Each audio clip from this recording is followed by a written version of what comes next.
José Rivera, sembrador de santidad.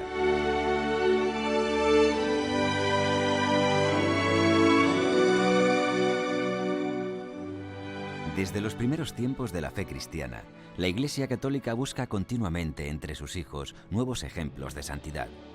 A pesar de tener reconocida la santidad de más de 12.000 personas, parece que no es suficiente y la Congregación de las Causas de los Santos sigue recibiendo continuamente casos de cristianos que han de ser estudiados, analizados y contrastados antes de ser proclamados santos, o lo que es lo mismo, antes de ser propuestos como ejemplos de vida a toda la Iglesia.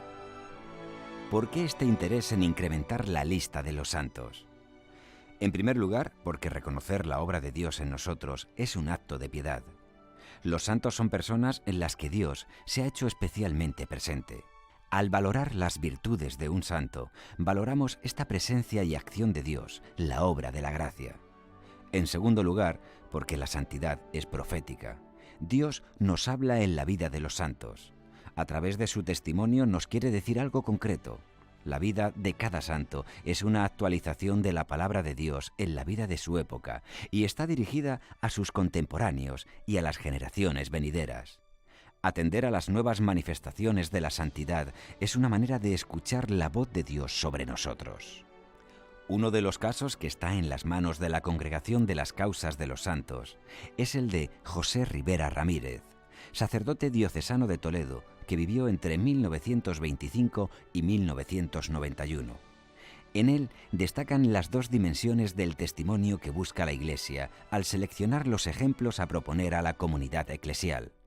Por un lado, la obra de la gracia en él. Es fuerte en medio de su debilidad, sabio en su ignorancia, poderoso en su debilidad, rico en su pobreza. En su vida, cualquier detalle es motivo de alabanza a Dios, porque todo apunta al poder de la gracia. Al mismo tiempo, su vida es profética. Sus empeños, sus alegrías, sus sufrimientos. Todo su quehacer y sentir están apuntando a un mensaje que Dios quiere que escuchemos, que hagamos nuestro. La principal preocupación y ocupación de José Rivera es la santidad de los que le rodean. Él desea ardientemente que todos sean santos. Haciendo memoria de su vida, escribe: No ha pasado temporada en mi vida sin que Dios me urja a la santidad. En cualquier estado que me haya visto, no han pasado 3 meses seguidos sin que se me ocurriera alcanzar la santidad, ni aun sin trabajar algo por lograrlo. Y esto a partir de los 9 o 10 años, o tal vez antes. El principio de todo es la seguridad de ser llamado personalmente a la santidad plena.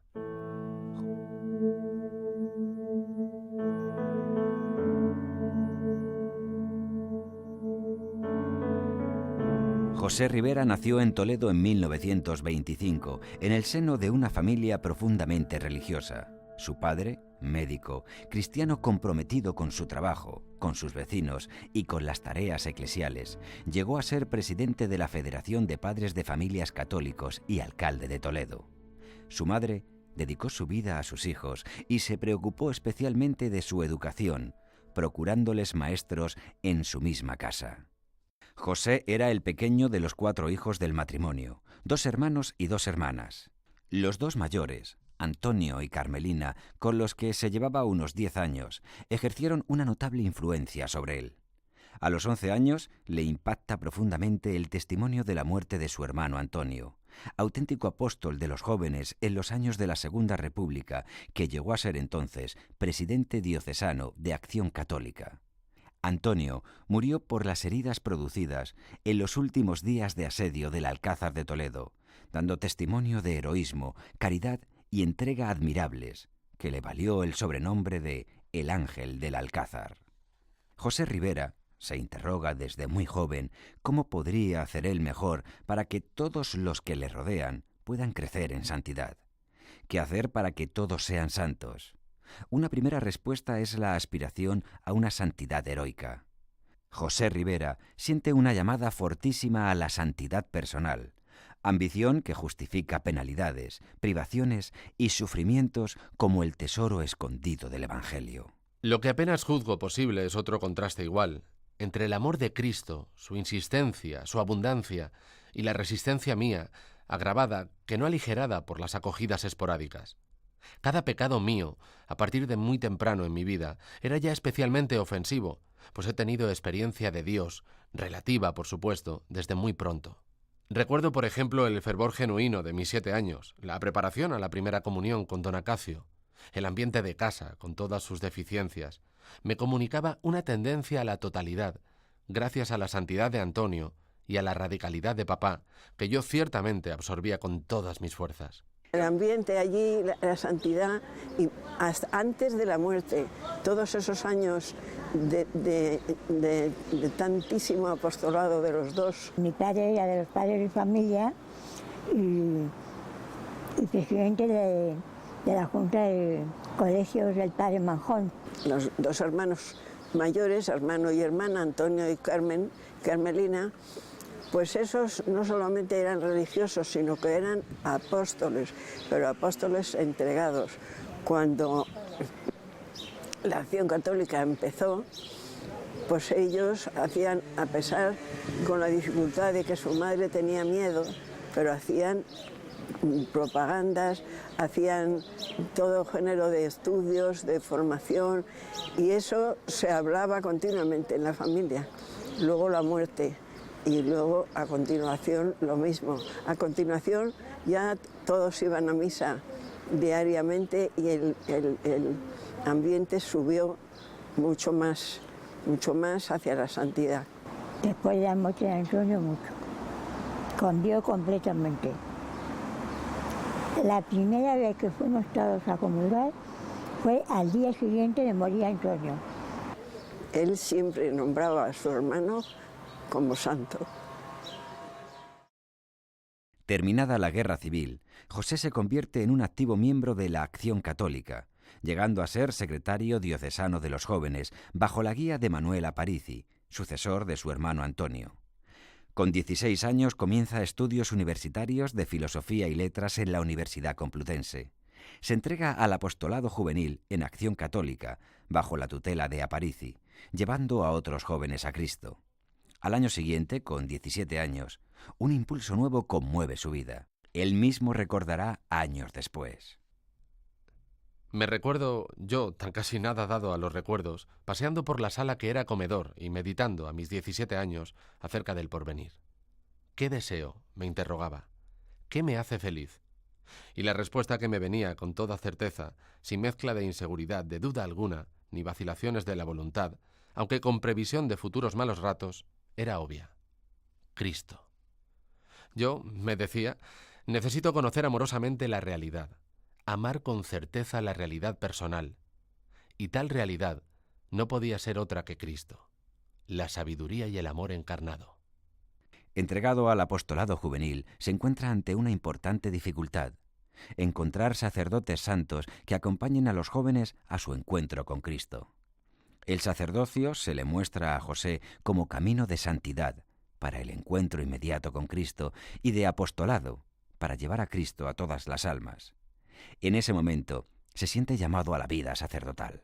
Se entregó totalmente al apostolado, entonces como seglar, y después debió ver que podía servir más espiritualmente a la juventud, a esa misma juventud de Acción Católica, desde el sacerdocio. Fue la decisión, uno de los motivos de la decisión de Pepe de hacerse sacerdote. A pesar de todo, en las vacaciones de verano, él seguía trabajando con los jóvenes de Acción Católica. Pepe quería llevar almas de joven a Cristo y a eso se entregaba. Y para eso eran sus tareas y para eso eran sus afanes. Y para eso se hizo sacerdote.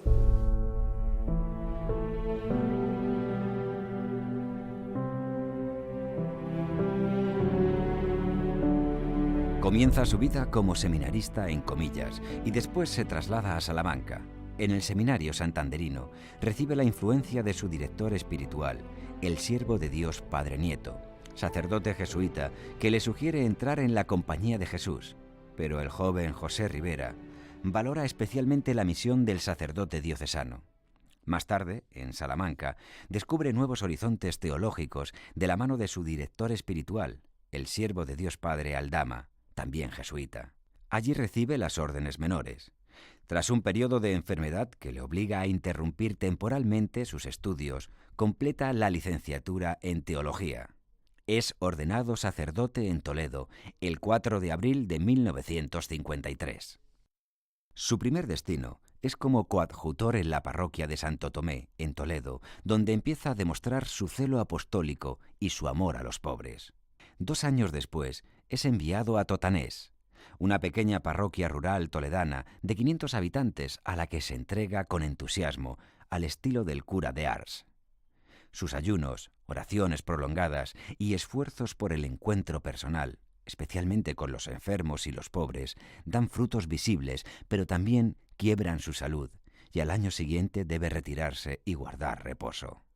Él vivía muy pobre, porque yo me consta que me decían a María que dormía en el suelo, y era una casa bastante húmeda, era muy humilde, porque por ejemplo con la comida, él hacía la comida a Ana María y luego él se los llevaba a los pobres. Claro, ese día se quedaban sin comer porque vivían pobremente, pero con mucha alegría siempre. Su preocupación que todo el mundo fuese santo. Es que hay que ser santos, ¿eh? No hay que conformarse con menos, tiene que ser santos. Él siempre pensaba en la santidad y en la gente, y dejó que mucha gente se siga acordando de él. Y dice que hay que ver don José qué bueno era y cómo quería que fuésemos nosotros. Era muy cariñoso con todos y con los niños, y tenía muy buen humor. O sea que hay veces que había que reírse con él, tenía muy buen humor. La iglesia la tenía siempre abierta. Siempre, porque decía que, claro, la casa de Dios tiene que estar abierta y para venir a rezar, pero siempre le pillábamos a él, siempre estaba dentro. Fueses a la hora que fueses, yo no sé, siempre estaba allí dentro. También iba a ver a los enfermos y a las personas mayores, pero debía dormir muy poquito, porque él siempre se levantaba muy pronto, abría la iglesia muy temprano, y luego, pero siempre estaba entrando alguien allí. Y los jóvenes, como se dice en Totanés, de comunión diaria. Había muchos que todos los días iban a comulgar, todos. Dio un cambio total al pueblo. Desde sus años de formación sacerdotal, José Ribera descubre al sacerdote diocesano como agente privilegiado para que el pueblo de Dios crezca en santidad. Son los que están más cerca de la gente, deben ser, por tanto, los que más trabajen por la santidad de todos. Al mismo tiempo, verifica que los sacerdotes diocesanos se encontraban, en ese momento, abandonados en su proceso formativo, con pocos medios y poco acompañamiento espiritual, lo que les llevaba a un abandono de su crecimiento espiritual y, por lo tanto, un abandono definitivo de la santidad de los fieles a los que atienden. Ya desde el seminario, José Ribera escribe: La Iglesia ha confiado las almas, especialísimamente al clero diocesano. Luego, la santificación de los pueblos está directamente ligada a la de los sacerdotes diocesanos. Ahora bien, en la actual situación, en que indudablemente el clero está a muy baja altura, los seminaristas más fervorosos, en el sentido de que desean la santidad, van desfilando en su mayor parte hacia los noviciados. La solución personal es plausible, pero desde el punto de vista social es desastrosa, ya que con semejante conducta solo llegan a ordenarse los más flojos y algunos verdaderamente fervorosos que quedan aislados entre la masa de sus compañeros, sin poder cambiar tal estado de cosas. En la formación del clero se empiezan a notar vientos de renovación. La figura de su director espiritual, el sacerdote jesuita Padre Nieto, marca a José Ribera en el empeño. Los seminarios deben formar sacerdotes diocesanos santos.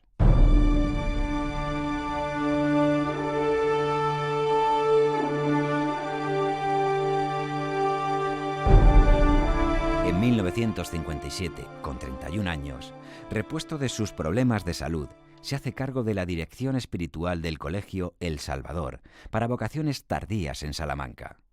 Comienza así una tarea de formación de seminaristas que le tomará toda su vida. El curso siguiente pasa al Colegio de Nuestra Señora de Guadalupe, un seminario para alumnos venidos de Hispanoamérica. Tras un año de reposo, de nuevo por problemas de salud, vuelve a Toledo para dar clase en el seminario diocesano. Es una época de especial entrega como confesor en el seminario y como predicador de ejercicios espirituales. También en esta época dirigió el primer curso de espiritualidad para seminaristas. En septiembre de 1970 va como director espiritual al Seminario Diocesano de Palencia.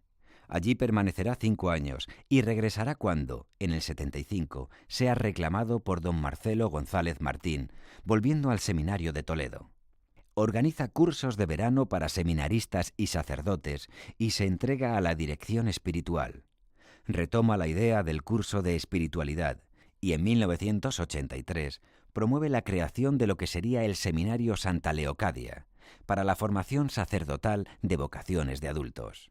De esta manera, desde los pocos años de su ordenación sacerdotal, la voluntad de sus superiores se va definiendo en un sentido claro, y José Ribera acepta el reto con valentía y dedicación. Hay que formar sacerdotes santos desde el seminario diocesano, procurando a los seminaristas los medios necesarios para su crecimiento espiritual. El trato personal, el estudio, la formación, el desarrollo espiritual y la Eucaristía se convierten en las disciplinas del camino sacerdotal.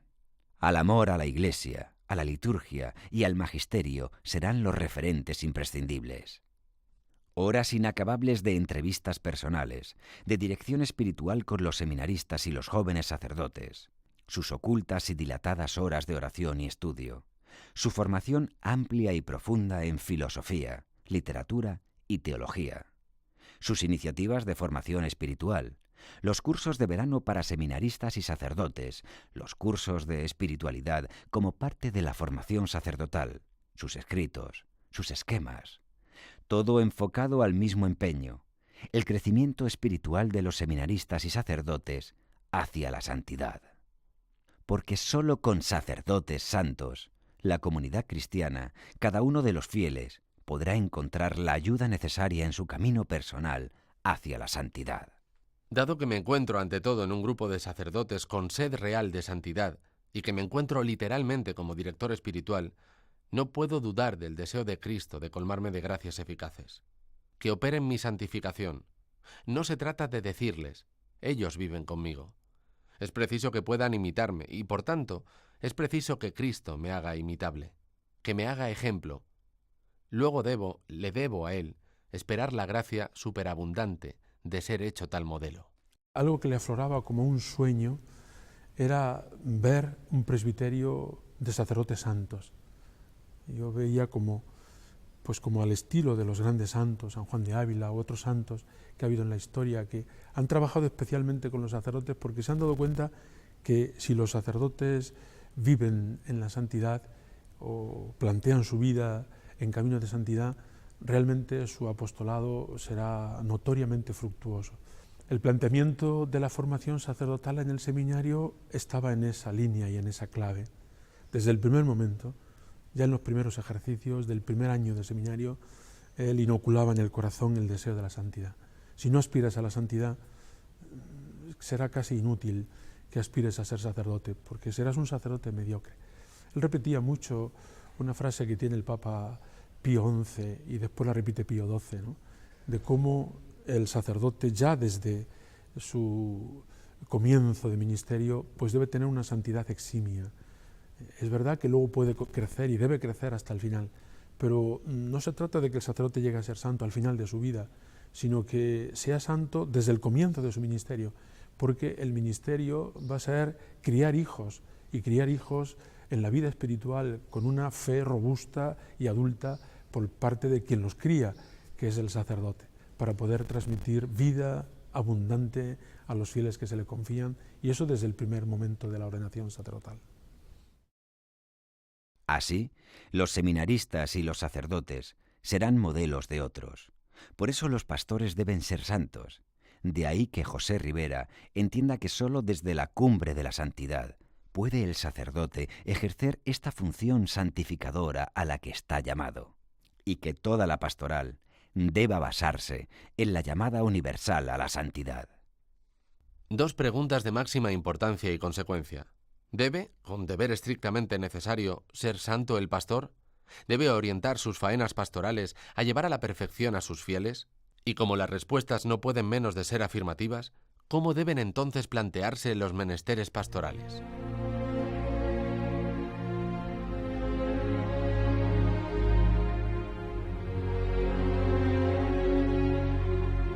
José Ribera fue también un predicador incansable. Recorrió España, sobre todo durante las vacaciones del seminario, dando ejercicios, charlas, retiros a sacerdotes, comunidades religiosas y seglares. Bueno, pues esto que no tengo que hacer más que ser santo, ¿verdad? Está bien claro en el Evangelio. Piensen muchas veces, por ejemplo, por una parte, buscad el reino de Dios y su justicia. La palabra justicia en el Evangelio significa santidad, no significa la virtud concreta de la justicia. Cuando se dice, una traducción bastante corriente, que San José era un varón justo, no quiere decir que no robaba y que pagaba unos obreros que no tenía. Quiere decir que era santo, que es distinto. Bueno, pues buscad el reino de Dios, la santidad, y lo demás lo recibiréis por añadidura. Lo recibiréis, que no tengo que estar preocupado por ello, no quiere decir que no tenga yo nada que hacer, pero hago precisamente lo que me santifica. Por ejemplo, bueno, yo tengo que ser una persona casada, un hijo. Yo tengo que ser santo, pero tengo que criar a mis hijos. No, señor, no tiene que ser santo y criar a sus hijos. Es que no se puede ser santo para que criar a los hijos que tiene, claro. Esto es evidente. O sea que, o lo que me parece a mí que tengo que hacer es lo que me santifica, o si no es que no lo tengo que hacer y ya está. Entonces, pues lo que tengo que plantear en cada caso es ir discerniendo. Esto realmente es lo que Dios me da para ser santo. Si me lo da, pues entonces no son dos fines. Es el único fin de llegar a la santidad que se realiza haciendo a lo cual tarea. Y si no, pues es que no la tengo que hacer y ya está, porque santo sí que tengo que ser. Igualmente, destaca su dedicación a la dirección espiritual, apoyada en entrevistas personales, pausadas, sin prisas, proponiendo revisar la vida frente a las verdades de la fe por medio de sencillos esquemas y dejando al dirigido que abra libremente su vida a la acción del Espíritu Santo. Detrás de esas entrevistas siempre estaba su oración y mortificación.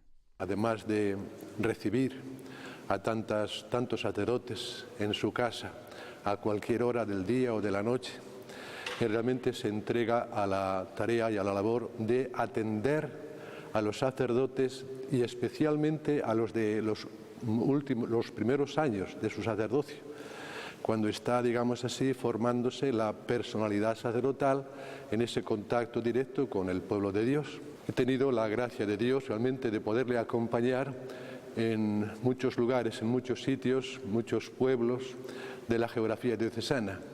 Se reunían 1, 2, 3. El caso es que sin tiempo fijo, sin tiempo determinado, don José hablaba y hacía la dirección espiritual de cada uno de ellos. Además de estas visitas particulares y personales, también se realizaban cada mes retiros espirituales en las diferentes zonas de la diócesis. Y ahí entonces don José, pues además de dar la plática correspondiente, ahí estaba entretenido, estaba realmente ocupado, especialmente casi toda la noche, hablando personalmente con cada uno de los que estaban asistiendo a esos retiros y a esos ejercicios.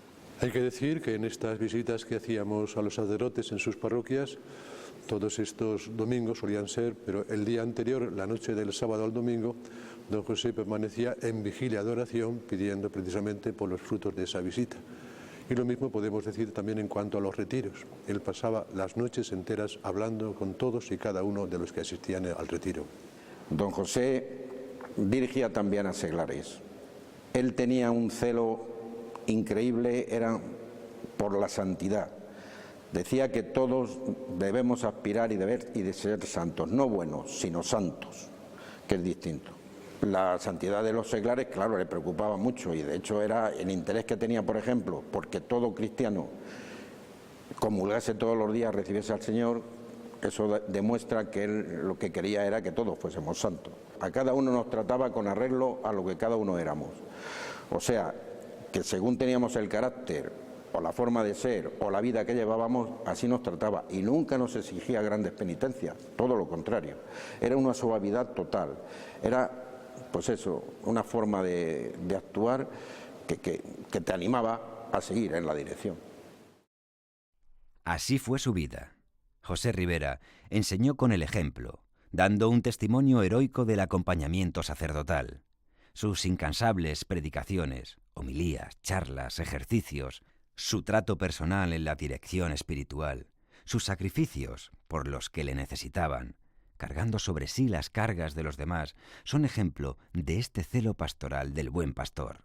Seglares, sacerdotes, religiosos, padres y madres de familia, todo tipo de personas, deseosas de su consejo y ayuda espiritual, buscaron el calor de su palabra. José Ribera siente su sacerdocio como una continuación de la acción santificadora de Dios, que quiere consagrar a cada hombre, convirtiendo a cada ser humano en hijo de Dios. Por eso escribe: Y no hay consagración si yo no consagro, y no habrá fruto de la consagración si yo no vivo esa entrega y ese derramamiento con mi acción personal, participando de ellos, de las intenciones, del amor, del conocimiento amoroso de Jesús, a cada uno de todos los hombres. El sacerdote José Ribera se convierte en mediador.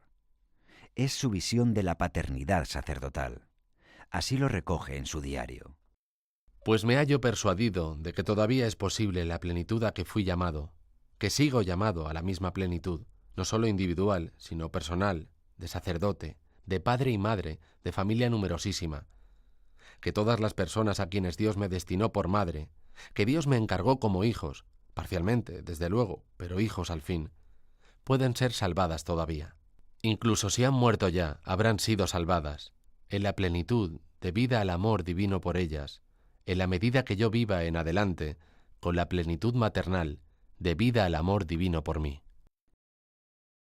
Sus preferidos entre todos fueron los más pobres, especialmente los gitanos. Ellos fueron para él el rostro de Cristo, que reclama nuestro amor y la entrega de nuestra vida. A ellos dedicó tiempo, por ellos buscó ayuda y pidió favores.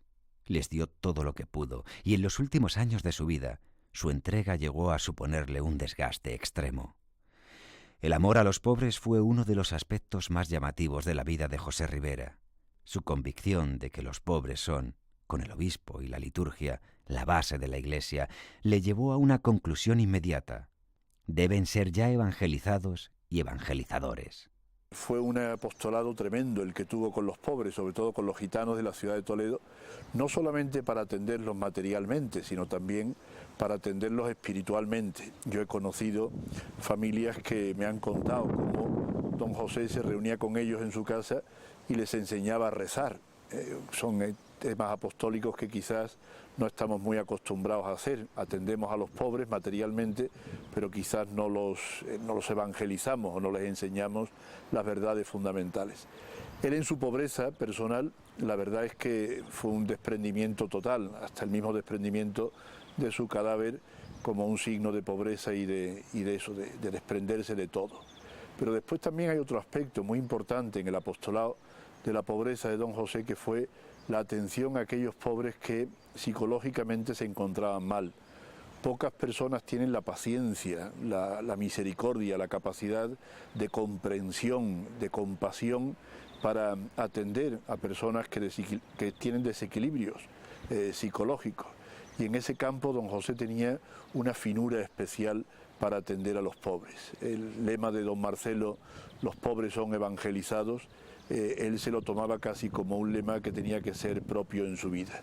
Se preocupaba además también de que estos pobres aspirasen a la santidad. José Ribera procuró siempre vivir en la pobreza y a lo largo de su vida fue desprendiéndose de todo, incluyendo sus libros y su casa. No se conforma con eso, hace suya la pobreza de los más pobres. Asume deudas para comprar furgonetas para los gitanos, para que puedan ir a recoger chatarra.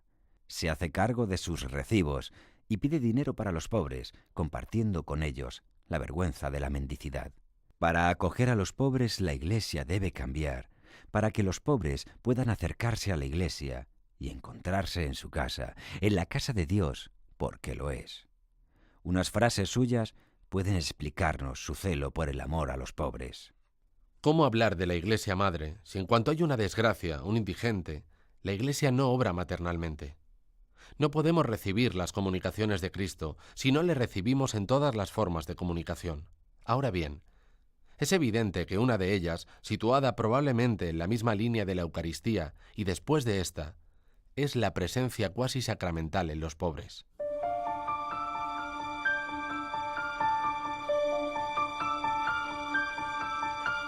Una mañana de Cuaresma, en 1991, tomó el autobús que le llevó a Los Llévenes, Toledo, con la intención de encontrarse con algunos sacerdotes jóvenes a los que atendía en dirección espiritual y predicarles el retiro.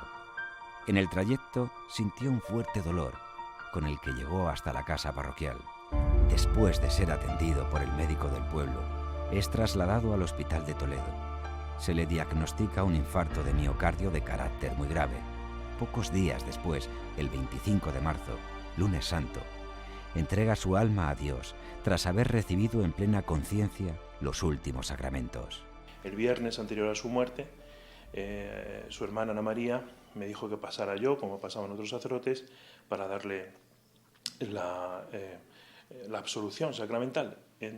Yo, cuando estuve delante de su cama, viéndole, me impresionó tanto que yo hice algo que su hermana me había dicho que ella no era capaz a veces de hacer, que era besarle por el interior de la palma de la mano en recuerdo de su unción sacerdotal. Lo hice y al hacerlo, don José abrió vivamente los ojos de par en par y entonces ya le dije quién era yo. Le hablé de dos sacerdotes que en ese momento estaban pasando por una crisis y que él vivía muy de cerca esa situación. Él intentó decirme algo, pero como estaba entubado yo no pude entender bien y entonces yo a continuación le dije: don José, su hermana me dice que le dé la absolución, yo no me siento digno de hacerlo, preferiría que lo hiciera usted. Y entonces él en ese momento levantó su mano derecha hacia mí en signo de darme la absolución. Cuando le dio el infarto y yo fui a visitarle a la UBI, me tocó comunicarle, pues los médicos dicen que ha sido muy grave el infarto y Dios puede llamarle en cualquier momento. Y me dijo él: pero con todo lo que me falta todavía para la santidad. O sea, la norma de su vida era: si todavía no he llegado a la santidad y Dios me lo ha prometido, no puede ser que me muera. La capilla ardiente se instala en el seminario Santa Leocadia, donde se celebran misas ininterrumpidamente hasta la hora de las exequias. Llegado el momento, todos quieren llevar su ataúd. Los seminaristas lo sacan del seminario, los gitanos lo introducen en la iglesia y los sacerdotes lo sacan en la despedida final. Según lo había dejado ordenado, su cuerpo quedó depositado en la Facultad de Medicina de la Universidad Complutense de Madrid para estudios universitarios como último gesto de desprendimiento y de caridad. 2 años después, a petición del cardenal don Marcelo González Martín, se recupera el cuerpo de José Ribera, que no había sido utilizado, y se traslada a la iglesia de San Bartolomé de Toledo, sede del seminario Santa Leocadia, donde reposa.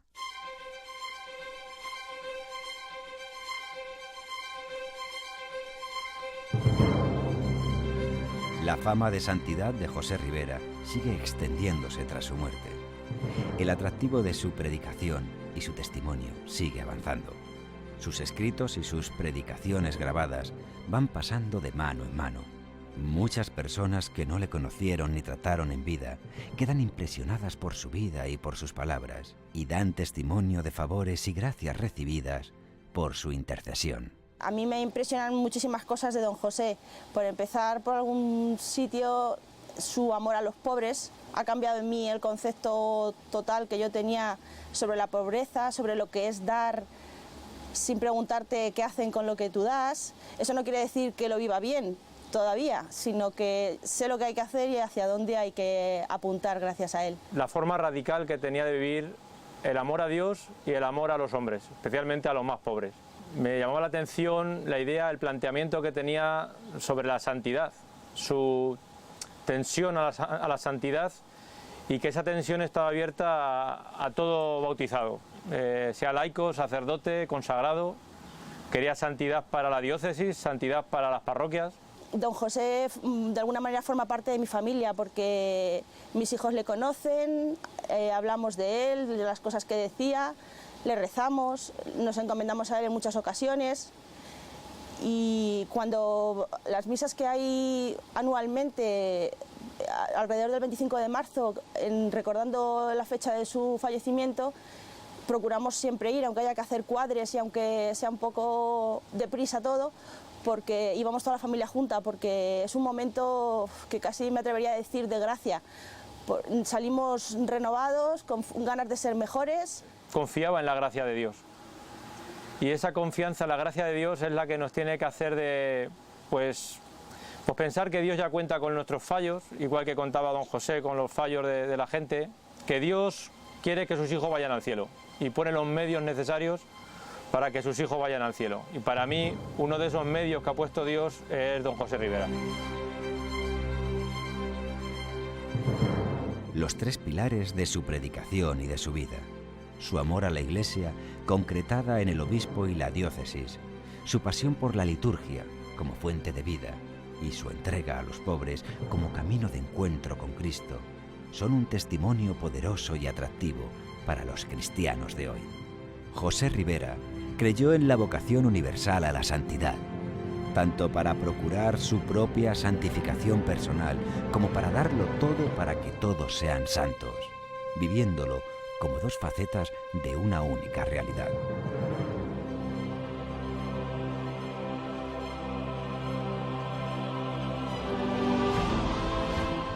Su vida nos interpela a cada uno de nosotros a responder urgentemente a esta llamada y nos recuerda las palabras de San Pablo a los tesalonicenses: esta es la voluntad de Dios, vuestra santificación.